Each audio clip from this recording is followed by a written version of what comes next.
بسم الله الرحمن الرحيم الحمد لله الذي لم يتخذ ولدا ولم يكن له شريك في الملك ولم يكن له ولي من الذل وكبره تكبيرا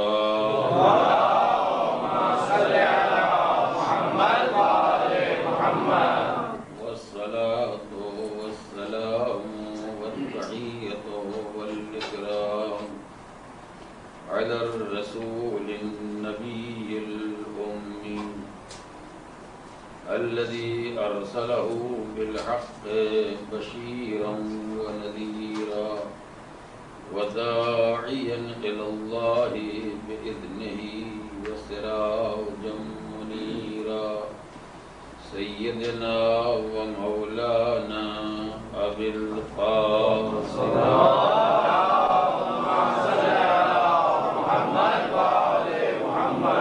وعلى أهل بيته الطيبين الطاهرين الغر الميامين المعصومين الذين أذهب الله عنهم الرجس وطهرهم تطهيرا اللهم صل على محمد وآل محمد أما بعد فقد قال الله الحكيم في كتابه الكريم بسم الله الرحمن الرحيم ألف لام ميم ذلك الكتاب لا ريب فيه هدى للمتقين الذين يؤمنون بالغيب ويقيمون الصلاة ومما رزقناهم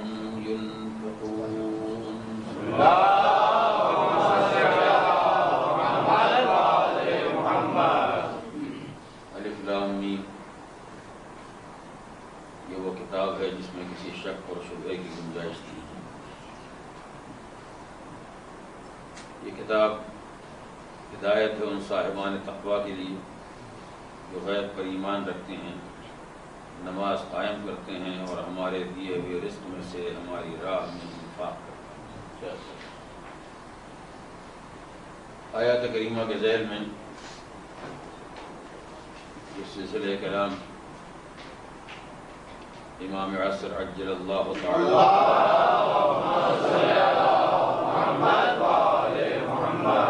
متعلق آپ کے سامنے گزارش کیا جا رہا تھا. اس کے چھٹے مرحلے پر کچھ باتیں اس موضوع سے متعلق گزارش کرنا ہے کہ امام عصر کا عقیدہ یا امام عصر کا تذکرہ فقط قرآن مجید، ارشادات معصومین اور آل محمد کے چاہنے والوں کی کتابوں اور ان کے عقائد کے درمیان نہیں، بلکہ یہ تذکرہ وہ ہے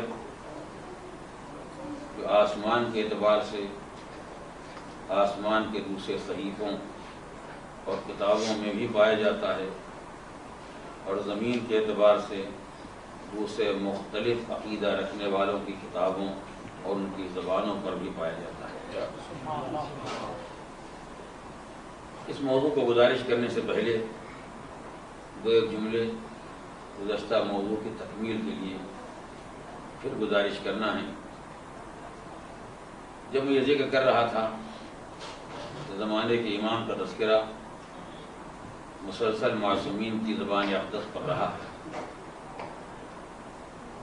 اس کے ذیل میں نے صرف مولا کائنات کے ارشادات کا حوالہ دیا تھا.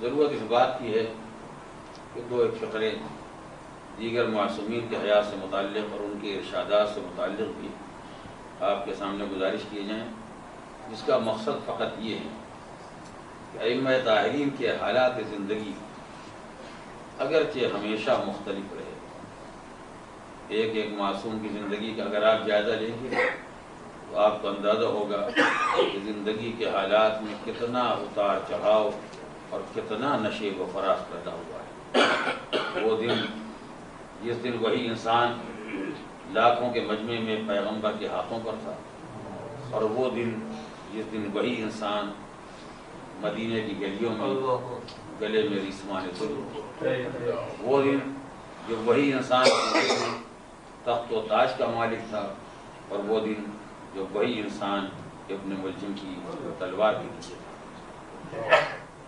کتنا عظیم تفاوت اور تفریقہ ہے زندگی کے ان حالات میں۔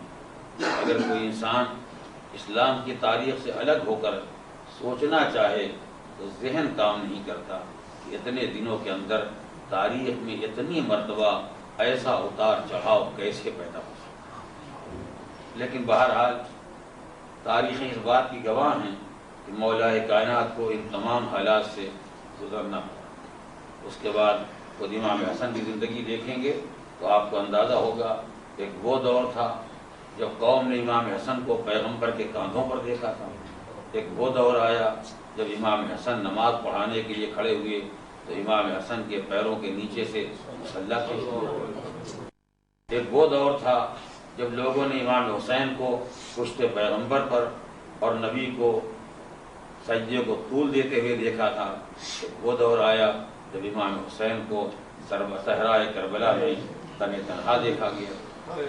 امام سجاد کا وہ دور بھی تھا جب امام سجاد قید خانے کی مشقتیں برداشت کر رہے تھے، اور امام سجاد کا وہ دور بھی تھا جب مسجد الحرام میں فرزدق امام کی شان۔ ہر امام کی زندگی میں اتنا تفاوت، اتنا فرق حالات کا پایا جاتا ہے کہ انسان تصور نہیں کر سکتا کہ ایک مختصر سی حیات میں اتنا بڑا تفریقہ کیسے پیدا ہو گیا۔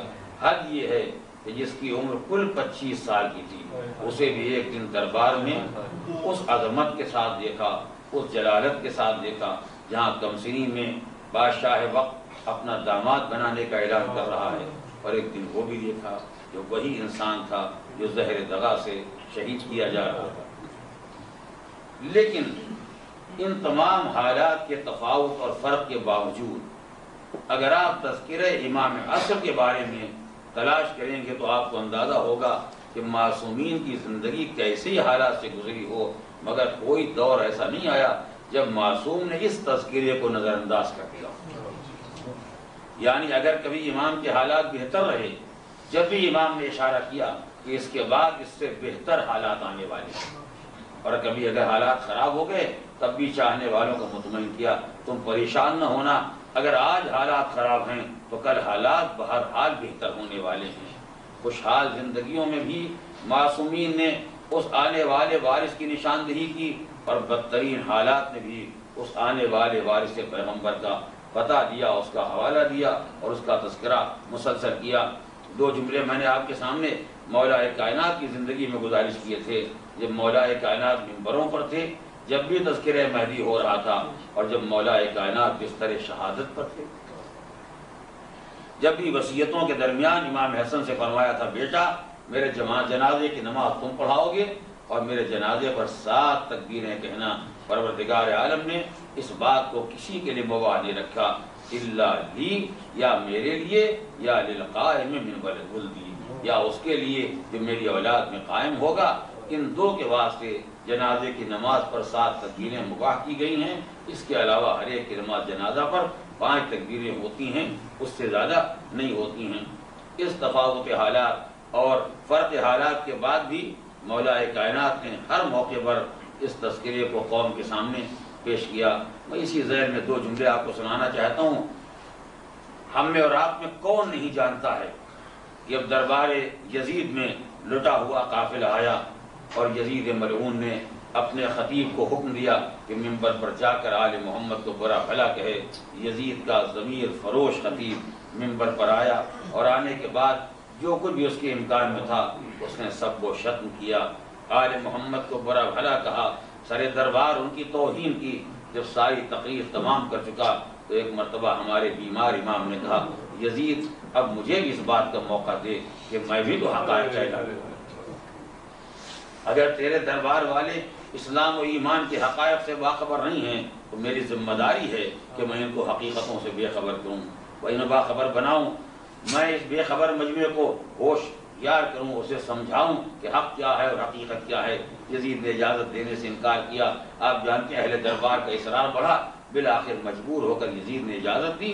امام منبر پر آئے اور اس مشہور و معروف خطبے کے ذیل میں امام نے چند جملے ارشاد فرمائے ہیں: ایھا الناس، اگر تم ہم کو نہیں پہچانتے اور ہمارے گھرانے کو نہیں پہچانتے ہو تو یاد رکھو پروردگار عالم نے ہمیں 6 طرح کے کمالات دیے ہیں اور 7 طرح کے فضائل سے ہم کو نوازا ہے۔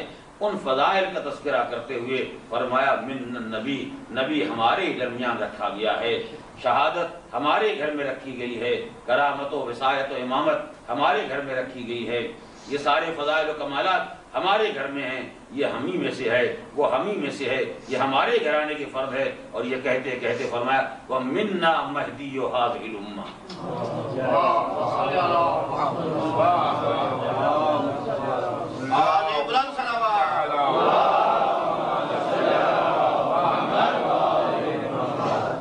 اور یاد رکھو وہ مہدی جس کا تذکرہ سرکار دو عالم نے بار بار کیا، جسے سب پہچانتے ہیں، حد یہ ہے کہ یزید کے درباری بھی پہچانتے ہیں، وہ یہ نہیں جانتے ہیں کہ اس مہدی کا تعلق کس خاندان اور کس گھرانے سے ہے۔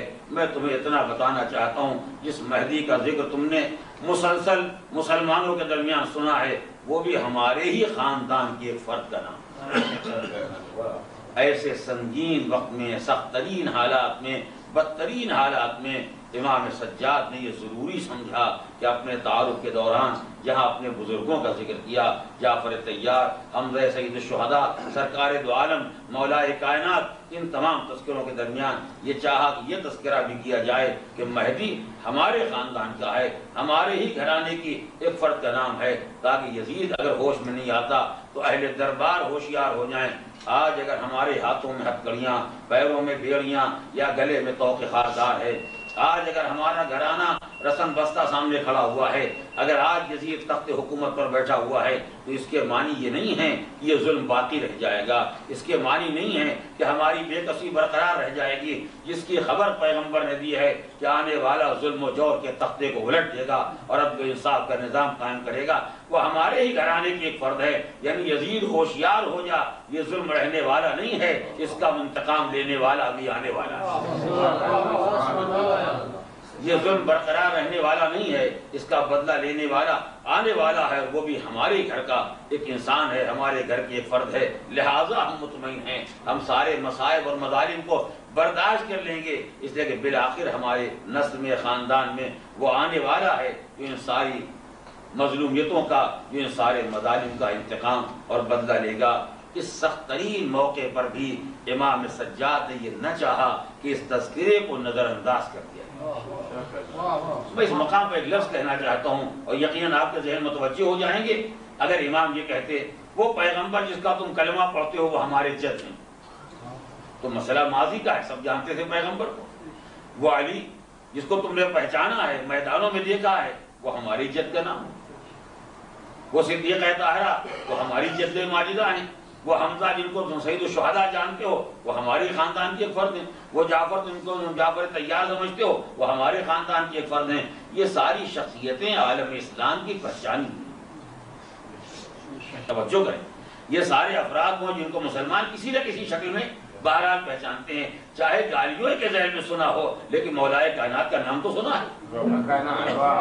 شام والوں نے مولا کا ذکر تو سنا ہے۔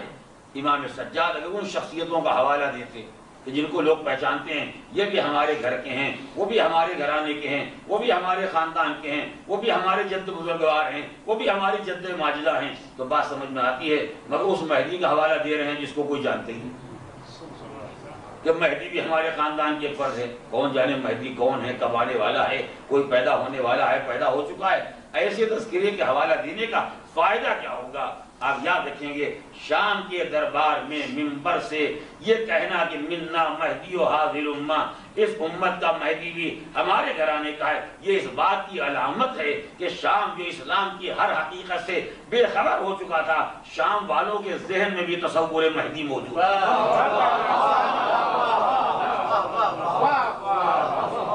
یہ کوئی ایسا عقیدہ نہیں تھا جو بنی ہاشم اور مدینے والوں کے ذہنوں میں پایا جاتا ہو کہ شام والوں کی کیا خبر ہے. فقط بتانا یہ چاہتے ہیں کہ جس مہدی کو تم نے سنا ہے، جس کو تم نے پہچانا ہے، جس کا تذکرہ مسلسل تمہارے سامنے ہوتا رہا ہے، اگر نہیں پہچانتے تو پہچان لو، وہ بھی ہمارے خاندان کی ایک فرد کا نام ہے. یعنی مہدی کی شخصیت سب نے پہچانی ہوئی ہے، مومنین کے درمیان، مسلمین کے درمیان، منافقوں کے درمیان. آج یہ کہ جہاں یہ اعلان ہو رہا تھا کہ دین بنی ہاشم کا کھیل تماشا ہے، وہاں والے بھی جانتے تھے کہ ایک مہدی بہرحال آنے والا ہے. امام سجاد کے خطبے سے اتنا بہرحال معلوم ہو گیا کہ عقیدہ مہدی کسی خاندان اور گھرانے یا طائفے یا فرقے کا عقیدہ نہیں ہے. یہ اتنا واضح مسئلہ تھا جس کو شام والے بھی پہچانتے تھے. اسی لیے امام نے ان کا حوالہ دیا، جو ظلم و جور کا خاتمہ کرنے والا آنے والا ہے وہ بھی ہمارے خاندان کی ایک فرد ہے. میں چاہتا تھا اس نقطے کی طرف آپ متوجہ رہے کہ امام کا ذکر مہدی کرنا اس بات کی علامت ہے کہ عقیدہ مہدی پورے عالم اسلام کا جانا پہچانا اور مشہور و معروف عقیدہ تھا، جس کو سب جانتے تھے، مدینے والے بھی، کوفے والے بھی، اور حد یہ ہے کہ شام والے بھی. یہ ایک مورد تھا. اس کے بعد مواقع گزرتے رہے. امام رضا کی زندگی کے بارے میں نے اس کے پہلے بھی عرض کیا ہے کہ امام رضا نے اس مہدی کو پہچانوانے کے لیے ایک نیا طریقہ اختیار کیا جو اس سے پہلے ائمہ طاہرین کی زندگی میں نہیں دیکھا گیا. کہ جب کبھی ان کا تذکرہ کیا تو امام کھڑے ہو گئے اور آپ نے اپنا دست مبارک اپنے سر پر رکھا اور اس طریقے سے اپنے آنے والے فرزند، اپنے آنے والے لال، اپنے آنے والے وارث کا تذکرہ کیا. ظاہر اس بات کو دہرانے کی کوئی ضرورت نہیں ہے کہ امام رضا ذکر مہدی کر کے قائم کا نام لے کے کھڑے ہو جاتے ہیں. تو یہ برگنا احترام تھا کہ چونکہ ان کا مرتبہ امام رضا سے بہت بلند تھا، لہذا امام رضا ان کی تعظیم کے واسطے کھڑے ہو گئے. اگر ایسا ہی کوئی قانون تھا تو جب جب پیغمبر کا ذکر آتا پھر کھڑے ہو جاتے. پیغمبر کا مرتبہ تو سب سے افضل ہے. مولا کائنات کا ذکر آتا کھڑے ہو جاتے. امام حسین کا نام لیتے کھڑے ہو جاتے. مگر سوائے اس ایک تذکرے کے اور کسی مقام پر ذکر نہ ملا کہ کسی کا ذکر کیا ہو امام رضا نے اور کھڑے ہو گئے ہوں. اس کا مطلب یہ ہے کہ امام کا کھڑا ہو جانا یہ برگنائے تعظیم نہیں تھا، یہ برگنائے احترام نہیں تھا، ورنہ تعظیم کے زیادہ حقدار پیغمبر اسلام ہیں، تعظیم کے حقدار مولا کائنات ہیں. یہ مسئلہ تعظیم کا نہیں ہے، یہ مسئلہ احترام کا نہیں ہے، یہ مسئلہ قوم کی ذہنی تربیت کا ہے.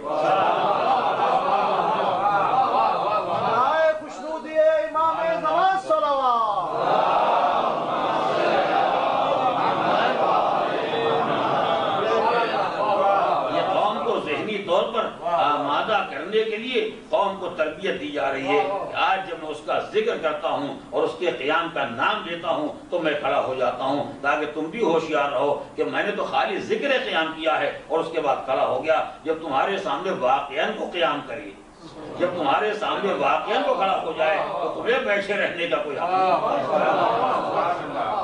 تمہیں اٹھنا پڑے گا، اور جب اٹھنا پڑے گا تو یہ سب میں نے عرض کیا تھا کہ سر پر ہاتھ رکھ کے اشارہ کیا کہ یہ سمجھ کے اٹھنا کہ ان کا ساتھ دینے کے لیے سر کا نذرانہ پیش کرنا، ان کا ساتھ دینے کے لیے قربانی دینا ہوگی. ان قربانیوں کے نتیجے میں زمانے میں عدل و انصاف کا نظام قائم ہوگا اور ظلم و ستم کا خاتمہ ہوگا. بہرحال ہر نظام عدل کے قیام کے لیے قربانی یقیناً ضروری ہے، اور جتنا بڑا نظام قائم کرنا ہوگا اتنی ہی قربانیاں بھی دینا ہوں گی. یہ صلوات پڑھیں محمد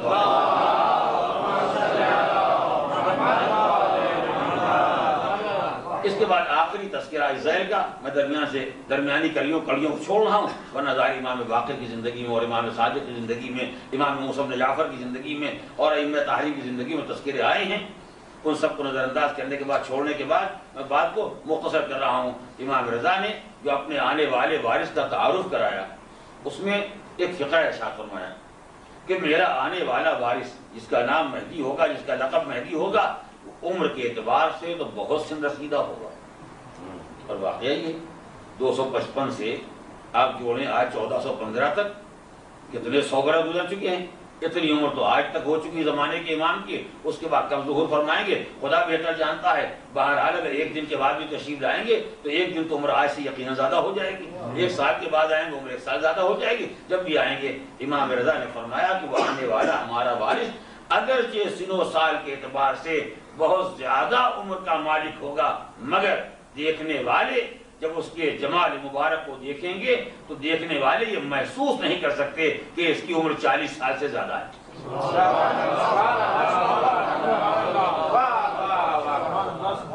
اور شاید 40 سال کا حوالہ اس لیے دیا گیا ہے کہ قرآن مجید کے بیان کے مطابق بھی انسان کے شباب کی بلند ترین منزل کا نام ہے 40 سال۔ حتی اذا بلغ اشدہ وبلغ 40 سنہ۔ قرآن مجید نے ذکر کیا ہے اس انسان کے جس کو اللہ نے نصیحت کی ہے کہ اپنے والدین کے ساتھ اچھا برتاؤ کرے، اور اس انسان کا تذکرہ کرتے ہوئے قرآن مجید میں بیان کہ حتی اذا بلغ اشدہ وبلغ 40 سنہ، یہاں تک کہ جب وہ انسان اپنی جوانی کی مکمل توانائیوں تک پہنچ گیا اور 40 سال کا ہو گیا تو اس نے خدا کی بارگاہ میں دعا کی، رب اوزعنی ان اشکر نعمتک التی انعمت علی وعلی والدی، پروردگار مجھ کو توفیق دے کہ میں تیری اس نعمت کا شکریہ ادا کروں جو نعمت تو نے مجھ پر نازل کی ہے اور میرے والدین پر۔ حتی اذا بلغ اشدہ وبلغ 40 سنہ، توانائیوں کی آخری منزل 40 سال۔ تو چونکہ 40 سال یہ توانائی کی آخری منزل کا نام ہے، لہذا امام رضا نے یہ اعلان کیا کہ دیکھنے والے جب دیکھیں گے تو انہیں حیرت ہوگی کہ انسان کو 40 سال سے زیادہ نہیں معلوم ہوتا۔ یعنی یہ تمہیں اندازہ ہو جائے کہ 100 سال گزر جائیں، 200 سال گزر جائیں، 1000 سال گزر جائیں، 2000 سال گزر جائیں، مگر ان کے جسم پر بھی سن و سال کا اثر نہیں ہوگا۔ میری بات پر غور کریں، میں کیا بتا رہا ہوں، جسم پر بھی سن و سال کا کوئی اثر نہیں ہوگا۔ اگر 2000 سال کی عمر بھی ہوگی، جب یہ توانائی 40 سال کی دکھائی دے گی، اب دنیا کو ہوش آ جائے جب سلسلے کا آخری وہ ہے، سن و سال کا اثر نہیں ہوگا، سلسلے کے پہلے پر سن و سال کا اثر نہیں ہوگا۔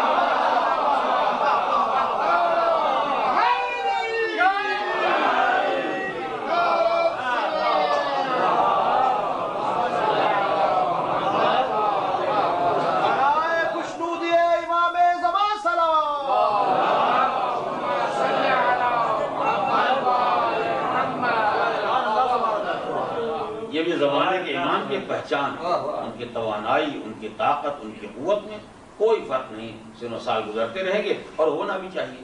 اب بات آ گئی ہے تو ایک جملہ فقط برائے وضاحت گزارش کروں، اور ہونا بھی چاہیے، یعنی ہماری زندگیوں پر اگر سن و سال کا اثر ہوتا ہے تو وہ بھی ہونا چاہیے، ان کی زندگیوں پر اگر سن و سال کا اثر نہیں ہوتا ہے تو وہ بھی صحیح نہیں ہونا چاہیے، اس لیے کہ ہمارے ان کے درمیان ایک بنیادی فرق پایا جاتا ہے۔ ہم کا سن و سال کا اثر کیسے ہوتا ہے؟ جب بچے ہیں، جوان ہو گئے، بوڑھے ہو گئے، کمزور ہو گئے، مر گئے، یہ سارے حالات جو ہماری زندگی میں پیدا ہوتے رہتے ہیں، کیوں؟ آدمی حساب لگایا کتنی برس کی عمر ہے ان کا، 5 سال کی، بچے ہیں، اب کتنے ہو گئے؟ 10 سال کے ہو گئے، یعنی اب ذرا بڑے ہو گئے، اب کتنے ہو گئے؟ 15 سال، اب بالغ ہو گئے، اب 20 سال کے ہو گئے اور توانا ہو گئے، یعنی جتنی عمر بڑھتی جاتی ہے اب توانائیوں کے ساتھ ہو رہا ہے، ایک منزل پر آ کے طاقت رک گئی، اب اس کے بعد کمزوری شروع ہو گئی، یعنی جیسے جیسے زمانہ گزرتا رہتا ہے یہ زمانہ انسان کے حالات پر اثر انداز ہوتا رہتا ہے۔ ایک زمانہ وہ تھا جس نے اس کو بچہ بنا کے رکھا تھا، ایک زمانہ وہ ہے جس نے اس کو جوان بنا دیا، ایک زمانہ وہ ہے جس نے اس کو اور توانا بنا دیا، ایک زمانہ وہ ہے جس نے اس کو بوڑھا بنا دیا، یعنی مسلسل زمانہ انسان کی زندگی سے کھیلتا رہتا ہے۔ میں اسے اچھی کوئی بات نہیں کہہ سکتا ہوں، آپ اہل نظر خود پہچانیں گے، یہ زمانہ ہے جو انسان کی زندگی کے ساتھ کھیلتا رہتا ہے، اس لیے عمر کہیں رکتی نہیں ہے، زمانہ جب بدلتا جائے گا عمر خود بخود آگے بڑھتی جائے گی، آج کا دن کل ہو جائے گا تو آدمی کی عمر ایک دن بڑھ جائے گی، ایک ہفتہ گزر جائے گا عمر ایک ہفتہ بڑھ جائے گی، ایک سال گزر جائے گا عمر 1 سال بڑھ جائے گی، یعنی بظاہر تو زمانہ بدل رہا ہے لیکن زمانہ بدلنے کے ساتھ ساتھ ہم کو بدلتا جا رہا ہے، جب تک چاہتا ہے ہم کو بچہ بنا کے رکھتا ہے، جب چاہتا ہے ہم کو جوان بنا دیتا ہے، جب چاہتا ہے بوڑھا بنا دیتا ہے، جب چاہتا ہے بالکل معطل و بیکار بنا دیتا ہے، تو چونکہ ہم زمانے کے زیر اقتدار ہیں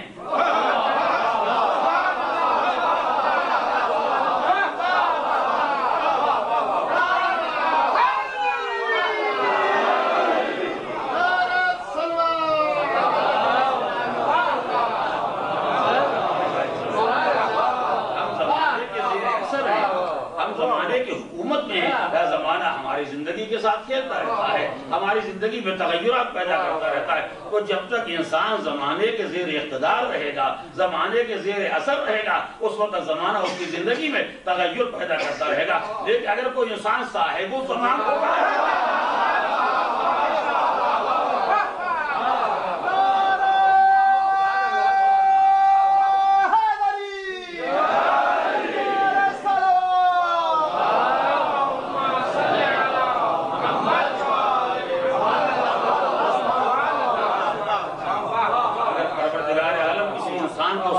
زمان بنا دے، اس کا تصرف زمانے پر ہوگا، زمانے کا تصرف اس پر نہیں ہوگا.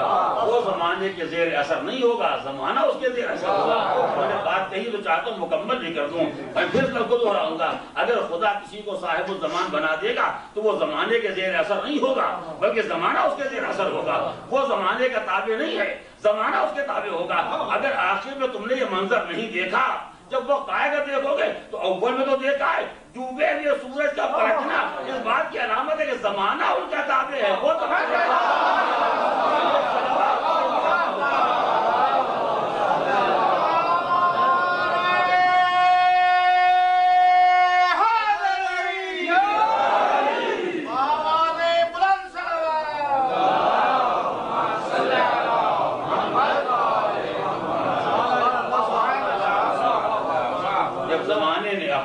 دکھلایا تو دن کو رات بنا دیا.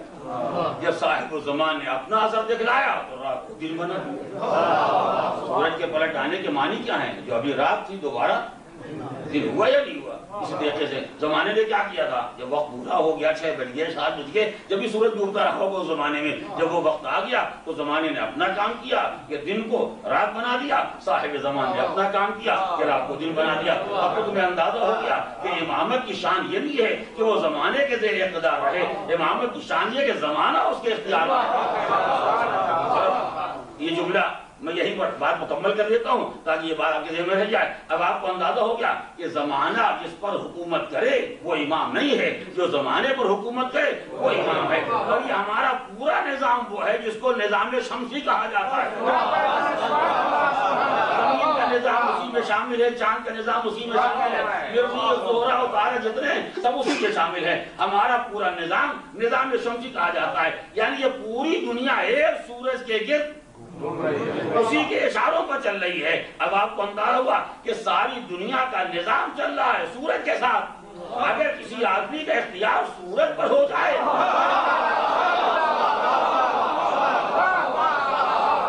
تو اس دنیا میں باقی رہ جائے گا. میں نے سوال کا جواب دیا، آپ نے غور فرمایا، باقی کیا رہ جائے گا؟ لوگ اس پر تعجب کرتے ہیں کہ ایک آدمی زمین کے نظام کو کیسے الٹ دے گا، کو ہٹا کے عدل و انصاف کو کیسے لے آئے گا. تم یہی سوچ رہے ہو کہ ایک آدمی زمین کے نظام کو کیسے پلٹے گا. ہم یہ دیکھ رہے ہیں کہ ایک آدمی نے پورے نظام شمسی کو کیسے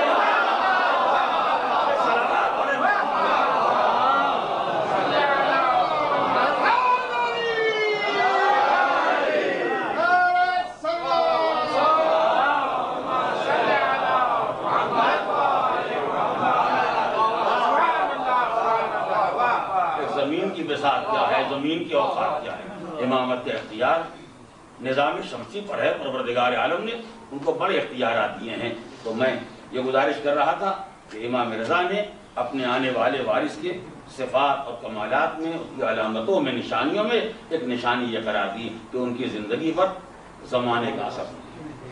کتنے ہی ہزار سال گزر جائیں مگر دیکھنے والا یہی محسوس کرے گا جیسے آنے والا وہ 40 سال کا توانا اور تندرست جوان منظر پر اپنے نظام کو قائم کرنے کے لیے آیا ہے. اور امام رضا کے بعد ایک مسئلہ اور تاریخی ہے، وہ میں آپ کے سامنے گزارش کرنا چاہتا ہوں. اگر باقی باتیں رہ جائیں گی تو انشاءاللہ آئندہ عرض کروں گا، مگر یہ مسئلہ بھی اہم ہے. اور وہ یہ ہے کہ امام حسن کی اولاد میں اور امام جواد اور امام علی نقی ان کے اصحاب میں ایک بزرگ ہیں جن کا ذکر خیر بھی آپ نے یقیناً سنا ہے، اور شاید بہت سے حضرات نے ان کی زیارت بھی کی ہوگی. جو حضرات قم کی زیارت کے لیے یا مشہد مقدس کی زیارت کے لیے ایران گئے، وہاں کچھ زیارتیں جو تہران میں پائی جاتی ہیں، اس میں ایک علاقہ ہے جس کا نام ہے شہزادہ عبدالعظیم، جہاں جناب عبدالعظیم حسنی کی قبر پائی جاتی ہے. شاہ عبدالعظیم ان کی بڑی عظمت ہے، بڑی اہمیت ہے. اور مومنین کرام جاتے ہیں ان کی زیارت کے واسطے. کہ شاہ عبدالعظیم حسنی جن کو کہا جاتا ہے کا سلسلہ امام حسن سے ملتا ہے اور یہ امام جواد اور امام علی نقی کے اصحاب میں ہیں، یعنی براہ راست امام حسن کے بیٹے نہیں ہیں، اسی نسل میں ہیں. دور ان کا زمانہ وہ زمانہ ہے جو 9ویں امام کا اور 10ویں امام کا زمانہ ہے. اور شاید ہماری تاریخ میں شاید جہاں تک میں نے دیکھا ہے شاید یہ اکیلے آدمی ہیں کہ جن کو یہ شرف حاصل ہوا کہ امام کی خدمت میں آئے، کہ ان کا تقویٰ ہے، تقدس ہے، ان کی عظمت ہے بہرحال، کہ امام کی خدمت میں آئے اور آنے کے بعد یہ گزارش کی کہ فرزند رسول، اگرچہ خود بھی امام حسن کے اولاد میں ہیں، بہت بڑے جلیل القدر عالم ہیں، کوئی معمولی آدمی نہیں ہیں، فرزند رسول آپ امام وقت ہیں، آپ وارث پیغمبر ہیں، آپ دین کے ذمہ دار ہیں. میرا جی چاہتا ہے کہ میں آپ کے سامنے اپنے جملہ عقائد بیان کروں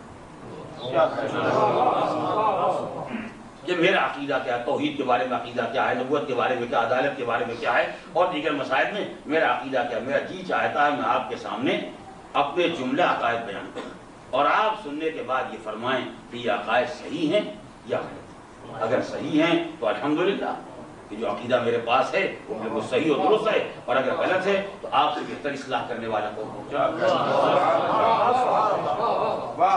میں نے جو بات گزارش کی آپ کو غور کریں گے، ہر آدمی کو اپنے عقیدے پر اتنا ناز ہوتا ہے کہ شاید عمل کی اصلاح کی فکر تو کبھی ہو بھی جائے، لیکن عقیدے کی اصلاح کے بارے میں میں تو یہ دیکھتا ہوں کہ بعض مومنین، بلکہ بہت سے مومنین ایسے ہیں کہ ان کے سامنے اگر عقیدے کی بات کی جائے تو فوراً کا جواب ہی ہوتا ہے لیکن مسائل کو آپ ہم سے بہتر جانتے ہیں، لیکن عقیدہ ہمارا آپ سے بھی اچھا ہے. ہر آدمی عقیدے کا مارا ہوا، ہر آدمی خوش فہمی کا مارا ہوا، ہر آدمی غلط فہمی کا مارا ہوا، اپنے بارے میں حسن ظن کا مارا ہوا. انہیں ایسا معلوم ہوتا ہے کہ نماز کے مسائل سمجھنے کے لیے تو قرآن پڑھنا پڑے گا، حدیث پڑھنا پڑے گی، اور عقیدے کی فیکٹری کو ان کے گھر میں کھلی ہوئی ہے، جب چاہیں کہ بنا لیں گے. نہ قرآن سے کوئی کام ہے، نہ حدیث سے کوئی کام ہے، نہ روایت. اب یہ کہ میں نے بعض ایسے نافہم لوگوں کو یہ بھی کہتے سنا ہے کہ جناب علماء عراق، علماء ایران، اس میں کوئی شک نہیں ہے، مجتہد وہی ہوتے ہیں، عالم انہی میں پیدا ہوتے ہیں، نماز کے مسائل، روزے کے مسائل، پوری توضیح المسائل وہی لکھتے ہیں. مگر جہاں تک عقائد کا تعلق ہے، جو عقائد ہمارے پاس پائے جائیں، خدا جانے کس کھنجر کی کھدائی کی عقیدے نکلے.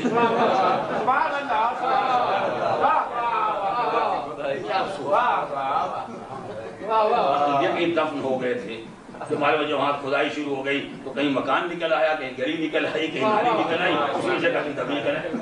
ہمارے عقائد کہاں سے نکلے؟ اسی قرآن سے، انہی حدیثوں سے ائمہ تعلیم کے ارشادات وہی عقیدے کی نشاندہی کرتے ہیں. قرآن وہی عقیدہ بیان کرتا ہے. قرآن آپ پڑھ نہیں پاتے، حدیث آپ سمجھ نہیں پاتے، مگر جو ہمارے پاس عقیدہ ہے، جنہوں نے سارا مذہب قرآن و حدیث سے نکال لیا، ایسا معلوم کہ اللہ نے ان کی عقل کو اسپیشل بنائی ہے کہ قرآن میں جب آیت نماز پڑھتے ہیں تو فوراً سمجھ میں آ جاتی ہے، اور جب آیت امامت پڑھتے ہیں تو بالکل سمجھ نہیں آتی، اس کو حوالے کر دیتے ہیں ہمارے ملک کے. آپ سمجھ کے بتا دیجیے کیا مطلب نکلتا ہے. یعنی نافہمی کی بھی کوئی حد ہوتی ہے. انسان عقائد کے بارے میں کتنی غلط فہمی کا شکار ہوتا ہے. جو بھی اپنے گھر میں، خاندان میں، بوڑھی عورتوں کے پاس، پرانے مردوں کے پاس جو کچھ دیکھ لیا تو پر اصلی عقیدہ یہ ہے. عقیدہ کسی بات کا محتاج نہیں، نہ اللہ کا محتاج، نہ رسول اللہ کا محتاج.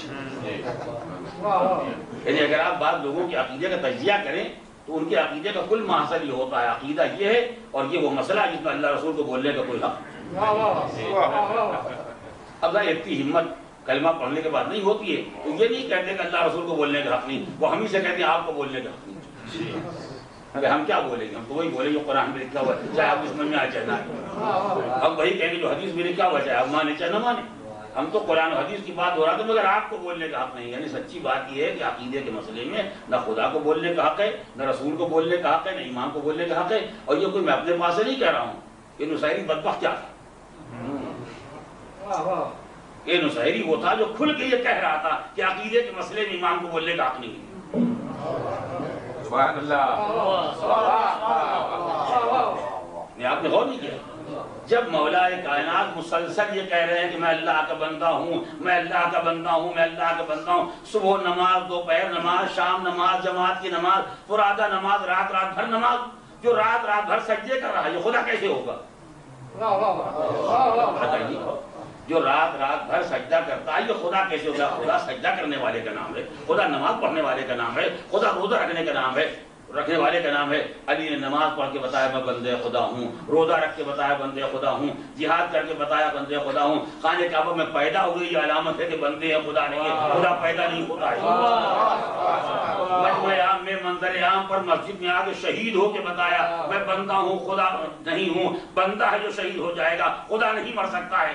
کتنے طریقوں سے، زبان سے، عمل سے، کردار سے، ولادت سے، شہادت سے، عبادت سے، ہر اعتبار سے علی نے سمجھایا میں بندہ ہوں، خدا۔ اور نصیری کیا کہتا رہا؟ جی نہیں، آپ خدا ہیں، آپ بندے نہیں ہیں۔ ابھی کیسے؟ وہ خود کہہ رہے ہیں میں بندہ ہوں، وہ خود کہہ رہے ہیں میں بندہ ہوں، آپ کون کہنے والے کہ نہیں آپ خدا ہیں بندے نہیں ہیں؟ کہا دیکھیے عقائد کا معاملہ، اس میں کسی کو بولنے کا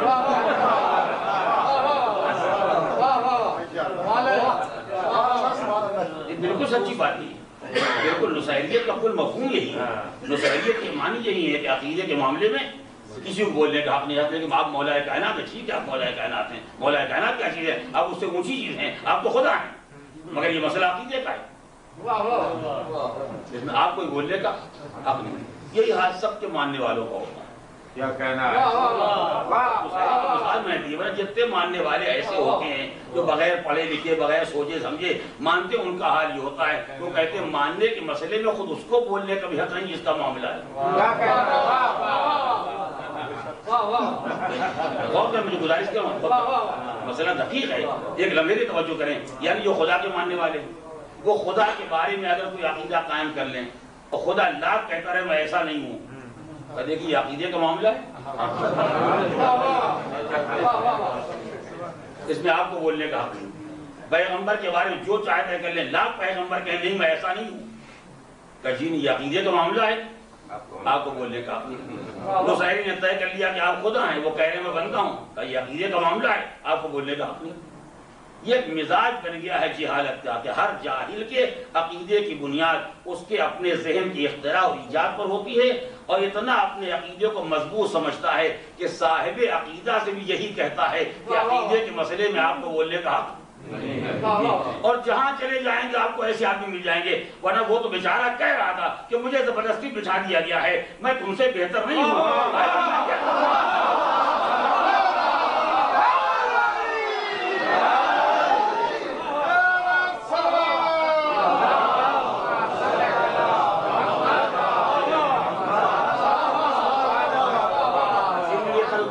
علیکم، اس کو تمہارے اوپر حاکم بنا دیا گیا ہے، وَلَسْتُ بِخَيْرِكُمْ، میں تم سے بہتر نہیں ہوں، وَعَلِيٌّ فِيكُمْ، تمہارے درمیان علی موجود ہے، تم کوئی اندھے نہیں ہو ان کے ہوتے ہوئے، میں کیسے بہتر ہو جاؤں گا؟ صاحب عقیدہ یہ کہہ رہا ہے، مگر عقیدے والے لیکن جناب یہ عقیدے کا معاملہ ہے، آپ کو بولنے کا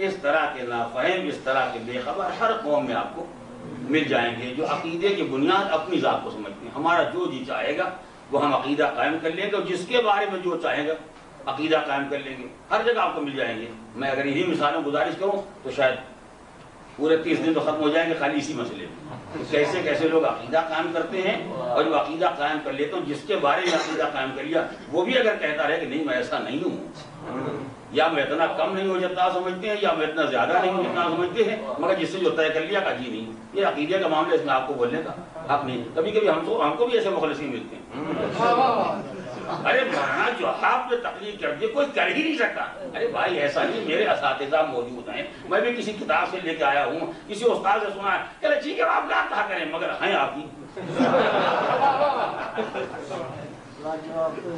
اس کو جہاں جیسے چاہنے والے مل جائے۔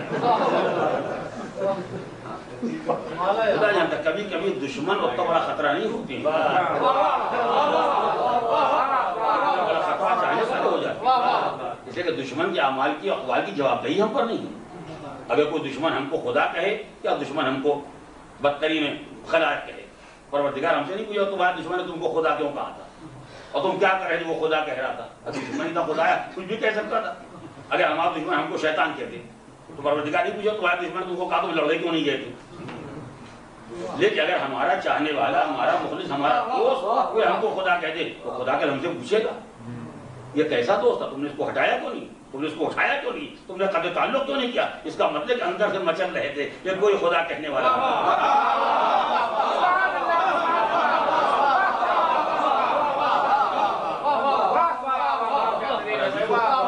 اپنے پاس نہیں وہ قرآن مثال موجود ہے. جب لوگوں نے جناب عیسیٰ کو اللہ کا بیٹا کہا یا یہ خدا بنایا جس کا ایک حصہ، ایک تہائی جناب عیسیٰ کو مل گئی خدائی، ایک تہائی جناب مریم کو مل گئی، ایک تہائی روح القدس جبریل امین کو مل گئی. جب ایسی خدائی تیار تھی تو پروردگار عالم، قرآن مجید میں پروردگار عالم نے جناب عیسیٰ کو خطاب کر کے کہا عیسیٰ انت قلت للناس اتخذونی وامي الہین من دون اللہ. عیسیٰ کا تم نے لوگوں سے کہا ہے کہ مجھے اور میری ماں کو خدا مانو. کیا خدا نہیں جانتا ہے؟ اگر عیسیٰ نے کہہ دیا میں خدا ہوں اور عیسیٰ نے یہ اعلان کر دیا کہ میں خدا ہوں تو پروردگار نے نبوت سے برخاست کر دیا ہوتا، رسالت سے نکال دیا ہوتا، انجیل واپس لے لی ہوتی. پروردگار کو کیا مشکل کام تھا؟ ایسا بندہ جس کو اللہ نے نبی بنایا، رسول بنایا، صاحب کتاب بنایا، صاحب شریعت بنایا، اس سے پروردگار اس لہجے میں بات کرتا ہے. کیا تم نے یہ کہا ہے کہ مجھے اور میری ماں کو خدا مان لو؟ کیا تم نے کہا ہے؟ خدا تو جانتا ہے کہ نہیں کہا. یہ سوال کیوں؟ یہ سوال اس بات کی علامت ہے کہ دشمنوں کے اقوال کی جواب دہی آدمی پر ہو چاہے نہ ہو. لیکن یہ جو مخلص کہے جاتے ہیں چاہنے والے، یہ تو اس کو بھی مصیبتوں میں ڈال دیتے ہیں جس سے خلوص رکھتے ہیں. پروردگار عالم اس سے اس لہجے میں بات کرتا ہے.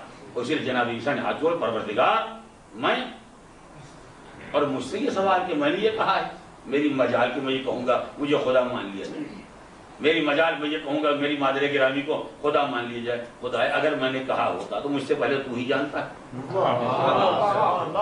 مجھ سے پوچھنا کیا ہے؟ اگر میں نے کہا ہے تو تو مجھ سے بہتر جانتا ہے. تعلم ما فی نفسی ولا اعلم ما فی نفسک. جو میرے دل میں ہے وہ تو جانتا ہے، مگر جو علم تیرا ہے وہ میرے پاس نہیں ہے. تیرا علم کیا ہے وہ مجھے نہیں معلوم ہے، مگر میرے دل میں کیا ہے کہنے کی بات نہیں ہے. توجہ دے، جناب عیسیٰ نے کیا صفائی دی ہے. غور کریں، میں نے فقرہ کہا تھا کہ اگر میں خاموش رہ جاؤں اللہ پوچھے گا اس کا مطلب تم اندر سے مچل رہے تھے کہ کوئی تم کو خدا کہتے. خود کہنے کی ہمت نہیں تھی، کوئی چاہنے والا کہہ کے مسکرا کے چپ ہو گئے کہ غرض پوری ہو گئی. جناب عیسیٰ نے پروردگار عالم کے سوال کے جواب میں یہ نہیں کہا کہ خدا تجھ کو تو معلوم ہے کہ میں نے نہیں کہا تعلم ما فی نفسی. خدایا جو میرے دل کے اندر ہے تو وہ بھی جانتا ہے. یعنی کہنا تو بڑی بات ہے، کہنا تو بڑی بات ہے کہ میں خدا ہوں. تو یہ بھی جانتا ہے کہ میرے دل میں کہیں دور دور اس کا شبہ وہم و گمان بھی نہیں ہے کہ میں خدا بنوں گا. اگر یہ لوگ کہتے ہیں تو یہ نالائق ہیں. لیکن بہرحال پروردگار عالم کے اس سوال اس بات کی علامت ہے اور صاحبان ایمان کے لیے یہ بہترین تربیت ہے کہ اگر کوئی آدمی تم کو تمہارے مرتبے سے گھٹاتا ہے اور تم اسے برداشت کر لو تو کوئی بات نہیں، اس لیے دشمن ہے. لیکن اگر کوئی تم کو تمہارے مرتبے سے آگے بڑھاتا ہے اور تم جانتے ہو تمہارا یہ مرتبہ نہیں ہے تو تمہاری ذمہ داری ہے، تمہارا فریضہ ہے کہ تم اس کا اعلان کرو کہ میرا یہ مرتبہ نہیں ہے. اسے سمجھاؤ کہ میں ایسا نہیں ہوں، ورنہ کل روز قیامت تم کو جواب دینا پڑے گا. اس لیے کہ تمہارا چاہنے والا تمہارا مخلص کہا جاتا ہے. اگر میری یہ بات آپ کے ذہن میں واضح ہے تو اس کا مطلب یہ ہوگا کہ کتنے دشمن ایسے ہوں گے جو مولا کائنات کے لیے، ائمہ طاہرین کے لیے اتنے اذیت پہنچانے والے نہیں ہوں گے جتنے اذیت پہنچانے والے وہ محبت کے دعوے دار ہوں گے جو دعوی محبت کر کے اہل بیت کے بارے میں کوئی بھی ایسا عقیدہ قائم کرتے ہیں جو اہل بیت نے خود قوم کے حوالے نہیں کیا اور جس سے انہوں نے بیزاری اور برات کا اعلان کیا. یہ بڑا دقیق مسئلہ ہے انسانی زندگی کا جو فقط اہل بیت یا پیغمبر سے متعلق نہیں ہے. ہر انسان کی زندگی میں ایسے حالات پیش آ سکتے ہیں اور انسان کو اس کی روز قیامت بہرحال جواب دہی کرنا ہے، جس کی مثال پروردگار عالم نے قرآن مجید میں جناب عیسیٰ کے ذکر میں بیان کی. خیر، تو میں یہ گزارش کر رہا تھا کہ عقیدے کے مسئلے میں ہر آدمی غلط فہمی کا شکار ہوتا ہے. سوچیے وہ انسان کتنا شریف، کتنا متقی، کتنا بڑا زاہد پارسا خوف خدا رکھنے والا تھا جو عقیدے کے مسئلے میں بھی یہ فکر رکھتا ہے کہ چلے اور چل کے بعد اسے پیغمبر کی بارگاہ میں گزارش کریں کہ یہ ہمارا عقیدہ ہے، آپ فرمائیے یہ عقیدہ صحیح ہے یا غلط ہے؟ اگر غلط ہے تو ہم اس کی اصلاح کریں۔ ہم عقیدے کے بارے میں کسی غلط فہمی کا شکار نہیں ہے۔ ہم چاہتے جو عقیدہ رہے ہمارے پاس وہ بالکل صحیح عقیدہ رہے، اور صحیح عقیدہ آپ سے بہتر بتانے والا کوئی نہیں۔ جناب عبدالعظیم آئے امام کی خدمت میں، اور آنے کے بعد اپنے عقیدے کو پیش کیا، سارا کی توحید سے لے کے اور آخر تک جتنا جو کچھ بھی عقائد کے سلسلے میں آتا ہے سب بیان کیا۔ اور یہ ان کی خوش قسمتی ہے کہ امام نے ان کے عقیدے کے توثیق اور تصدیق یہ شخص، یہ وہی دین ہے جس کو میرے جد پیغمبر اسلام نے دیا۔ یہ وہی دین ہے آپ کے پاس جو ہمارے آباء و اجداد، ہمارے بزرگوں کا دین ہے۔ آپ کے سارے عقائد بالکل صحیح، مکمل طور سے حق و حقیقت کے مطابق آپ کے عقائد، یعنی دنیا میں کوئی آدمی اپنے عقیدے پر سند رکھتا ہو یا نہ رکھتا یہ جناب عبدالعظیم کی خوش قسمتی ہے کہ وہ دنیا سے گئے تو اپنے عقیدے کی ایک مسئلے کی نہیں بلکہ اپنے پورے عقیدے کی سند لے کے گئے۔ انہی جناب عبدالعظیم سے یہ روایت ہے جو میں ابھی آپ کے سامنے گزارش کر رہا ہوں۔ امام جواد کی خدمت میں حاضر ہیں، اور امام محمد تقی علیہ الصلوۃ والسلام نے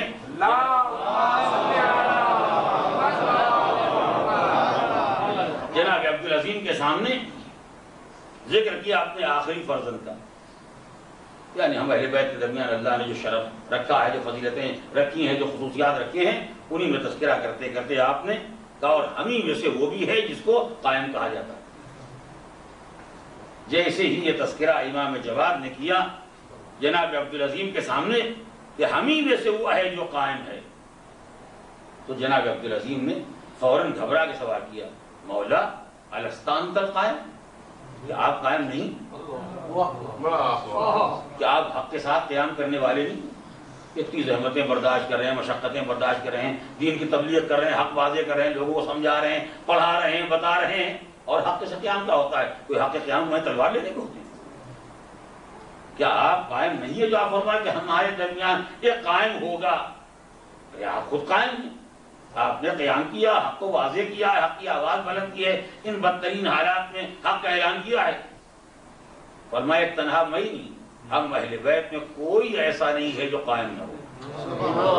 سب کا ایک ہی کام تھا جو حق کے ساتھ قیام کرے، حق کے ساتھ قیام کرے۔ مولا کائنات اگر اٹھے تو کس لیے اٹھے؟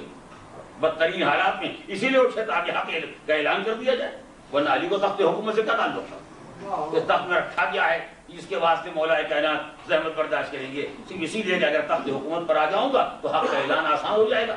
امام حسن نے اسی لیے سلوک کی تاکہ حکومت اگر چلی جائے بہرحال کو تھوڑا عافیت کا ماحول مل جائے تاکہ حق کا اعلان کیا جا سکے۔ امام حسین مدینے روڈ کے کربلا تک آ گئے کیوں؟ تاکہ حق کا اعلان کیا جا سکے۔ امام سجاد منبر یزید پر کیوں گئے؟ تاکہ حق کا اعلان کیا جا سکے۔ امام باقر و صادق نے مدرسہ کیوں قائم کیا؟ تاکہ حق کا اعلان کیا جا سکے۔ امام کاظم نے قید خانے کے اندر عورت کو کیا سمجھایا؟ تاکہ معلوم ہو جائے کہ ہم حق سے قیام کرنے والے۔ امام علی رضا کو ولی عہد بننے کا کوئی شوق نہیں تھا، مدینے سے مرو اسی لیے آئے تھے تاکہ راستے میں حدیث کا اعلان کیا جا سکے، کلمہ لا الہ الا اللہ سنی۔ تو ہر ایک کا کام حق قیامی کرنا ہے، ہم سب کا ایک ہی کام ہے، ہم سب حق کے ساتھ قیام کرنے والے ہیں۔ ولكن القائم الذي يطهر الارض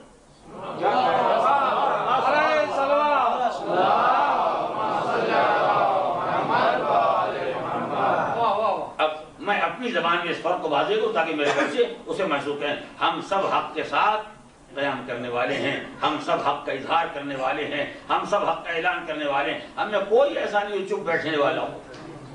حق کے مقابلے میں چپ بیٹھنا اسلام نے جائز نہیں قرار دیا۔ ہم سب کا ایک ہی کام ہے، اچھے حالات ہوں، برے ہوں، سخت حالات ہوں، مسائل ہوں، مشاکل ہوں، مگر حق کا اعلان کرتے رہیں۔ ہم سب نے ایک ہی کام کیا ہے، مگر یہ یاد رکھنا کہ قیام کی دو قسمیں ہیں۔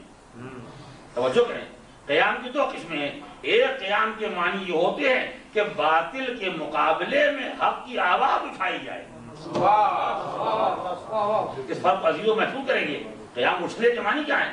ایک معنی یہ ہے کہ باطل کے مقابلے میں حق کی آواز اٹھائی جائے، حق کی آواز بلند کی جائے، حق کا اعلان کیا جائے، یعنی باطل اپنی جگہ پر ہے لیکن حق کی آواز بھی رہے، حق کا اعلان بھی رہے، حق کا اظہار بھی رہے۔ تو باطل رہے اور اس کے مقابلے میں حق کی آواز اٹھائی جائے، یہ وہ قیام ہے جو سب نے کیا ہے، مگر ایک قیام ابھی باقی ہے کہ قیام کے معنی کہ حق کی آواز یوں اٹھائی جائے کہ باطل نہ رہے۔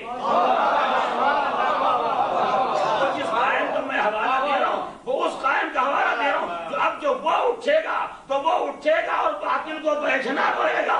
باطل کے مقابلے میں حق کی آواز اٹھانا اور ہے اور باطل کو بٹھا کے حق کا اٹھانا یہ اور ہوتا ہے۔ یہ صلوات پڑھیں۔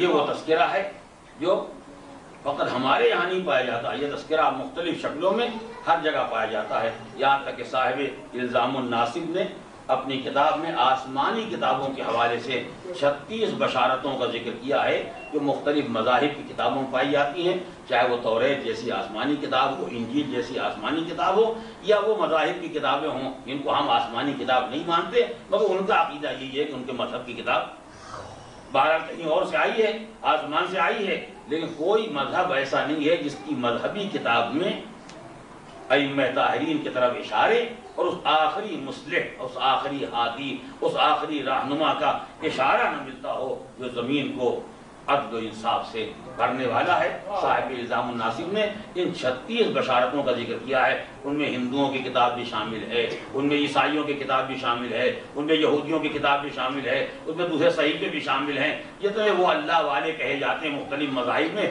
جن کا اللہ سے اور ان کے خدا سے کوئی رابطہ تھا۔ ہر ایک نے جب اپنی قوم کو اپنے خدا کا پیغام سنایا ہے تو یہ ضرور بتایا ہے کہ اس دنیا کا خاتمہ ظلم و جور پر نہیں ہوگا، اس دنیا کا خاتمہ عدل و انصاف پر ہوگا، اور ایک آنے والا آئے گا جو ظلم و جور سے بھری ہوئی دنیا کو عدل و انصاف سے بھرے۔ یہ دنیا کے دوسرے مذاہب کا حال ہے، اور مسلمانوں کے درمیان ہمارے یہاں مختلف کتابیں ان موضوعات پر لکھی گئی ہیں۔ علامہ شیخ نجم الدین عسکری نے ایک کتاب مہدی موعود منتظر کے نام سے لکھی ہے جس میں 40 علماء اہل سنت کی کتابوں کا حوالہ دیا ہے کہ جن لوگوں نے امام عصر کے تذکرے کو اپنی کتاب میں جگہ دی ہے۔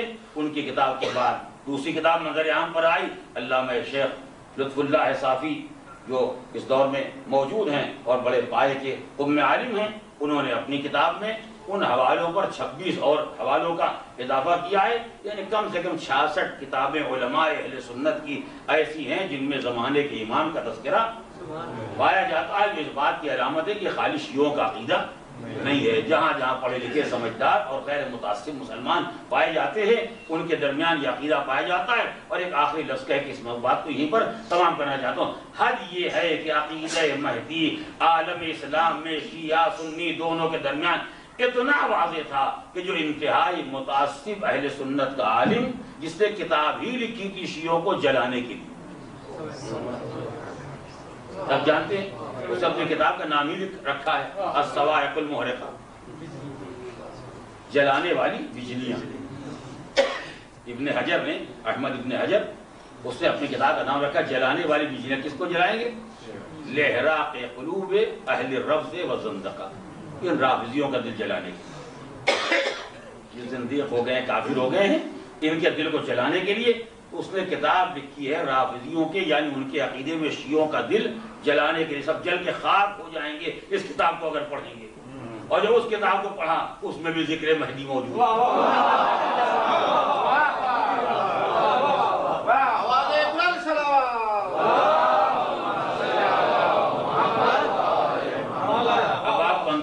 شیعت سے اتنا شدید اختلاف رکھنے والا، اتنا بڑا متعصب آدمی، مگر مسئلہ مہدی اتنا واضح مسئلہ تھا کہ وہ بھی اس کا انکار نہیں کر سکا، اور مجبور ہو گیا کہ ذکر مہدی کو اپنی کتاب میں جگہ دے۔ ٹھیک ہے، انہوں نے کتاب مکمل کر دی، اب کتاب منظر عام پر آ گئی، پڑھیں گے، اب جس کا دی چاہے پڑھے اور جلے،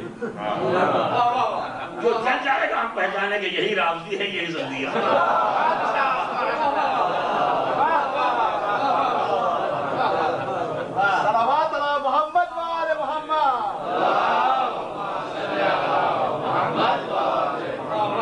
اگر یہ رافضیوں کا دل جلانے کے لیے لکھی گئی ہے تو ہمارے پاس ایک بہترین پیمانہ، بہترین علامت ہمارے پاس آ گئی۔ اگر ہم نہیں جانتے رافضی کون ہے، اس کے سامنے یہ کتاب پڑھ کے سنا دیجیے،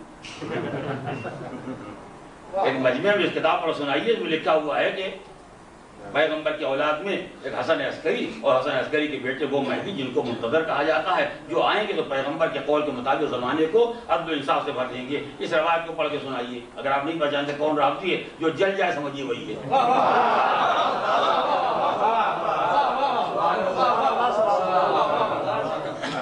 مجھے تو اندازہ ہوتا ہے کہ اگر دوبارہ یہ کتاب خود انہی کو پڑھ کے سنا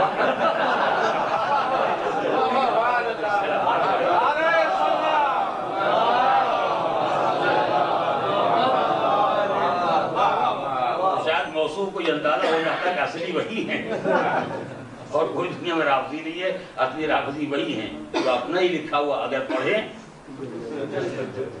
تو ان کو اندازہ ہوگا۔ لیکن بہرحال میں تو صرف یہ گزارش کر رہا تھا کہ مسئلہ اتنا واضح ہمیشہ رہا ہے، اب اس دور میں چند مفسدین پیدا ہو گئے جنہوں نے چاہا کہ اس مسئلے کو مشتبہ بنا دیا یا مشکوک بنا دیا جائے اور جا بجا اس کا مذاق اڑایا جائے کہ مہدی کا عقیدہ ان کے پاس پایا جاتا، ہمارے پاس کیا پایا جاتا، کون سی قوم اس میں نہیں پایا جاتا، کون سا مذہب ہے جس میں نہیں پایا جاتا، آپ کا کون سا عالم پڑھا لکھا تھا جس کے پاس نہیں پایا جاتا، کون سی صحیح غلط کتاب ہے جس میں نہیں پایا جاتا۔ اگر سبھی جاہل تھے، سبھی نالائق تھے، خالی یہ دو آج عقل مند پیدا ہو گئے ہیں، اس کا کوئی علاج بھی نہیں ہے۔ ایسے لوگوں کو علاج نہیں بننا، یہ تذکرہ اتنا واضح ہے، اور یہ جو مخالفت ہو رہی ہے وہ خالی اسی ایک خوف سے ہے، اس میں یہ ذکر آ گیا ہے کہ وہ آئے گا ظلم و جور کا جنازہ نکل جائے گا۔ یہ تذکرہ نہ ہوتا تو کوئی پریشانی نہ ہوتی، اگر یہ ہوتا وہ آئے گا تو اسلحے فری تقسیم کرے گا، اگر وہ آئے گا تو کرسیاں بانٹے گا، عہدے تقسیم کرے گا، سب کچھ ہو جاتے ہیں۔ ہاں بالکل آنے والا، کل آنے والا ہو تو آج ہی آنا چاہیے، لیکن جب سے یہ معلوم ہو گیا کہ وہ آئے گا تو ظلم و جور پھر نہ رہ جائے گا، ظلم و جور کی بساط الٹ جائے گی، ہر ایک کو پریشانی پیدا ہو گئی۔ میں بار بار یہ گزارش کرتا ہوں کہ اس کے آنے کی خبر سے اگر دل مطمئن ہوتا ہے تو مظلومین ظالموں کو کس بات کی مسئلہ، ظالموں کو کس بات کی خوشی ہے، مظلومین کا دل مطمئن ہوتا ہے۔ کبھی ہمارا ایک آخری سہارا جو سارے مظالم کو اپنی نگاہ میں رکھے ہوئے ہے، جو مظالم کل ہو چکے ہیں ان کو بھی نگاہ میں رکھے ہوئے ہے، اور پردے میں بیٹھ جو مظالم آج چاہنے والوں پر ہو رہے ہیں ان مظالم کو بھی اپنی نگاہ میں رکھے ہوئے ہے، وہ ہمارے حالات سے غافل نہیں ہے، وہ ہمارے حالات سے غافل نہیں ہے۔ اور روایات میں یہاں تک ہے کہ جمعرات کا دن آتا ہے، عصر کا وقت، پروردگار عالم نے فرشتے کو معین کر دیا ہے جو امام کی خدمت میں قوم کے حالات کو پیش کرتا ہے۔ دیکھتے ہیں حالات پرسکون ہیں تو امام کا دل خوش ہوتا ہے، لیکن اب دیکھتے ہیں کہ قوم پریشانیوں میں ہے یا خدا نے کردہ گناہوں میں مبتلا ہے تو امام کا دل بے چین ہو جاتا۔ ہم اپنے مصائب سے اتنے مضطرب نہیں ہوتے جتنا زمانے کا امام مضطرب ہوتا ہے۔ ہم نے کل اخبار میں پڑھا کہ قوم کے 10 نوجوان مر گئے، اظہار افسوس کیا اور خاموش ہو کے اپنے کام میں لگ گئے۔ ہمارے دل پر چند لمحے اثر ہوتا ہے اور اس کے بعد یہ وہ ایک طرح کی عادت ہو جاتی ہے، ایک طرح کا روٹین بن جاتا ہے، ہمارے دلوں پر دیر تک اثر نہیں رہتا۔ مگر جس کا چاہنے والا چلا گیا،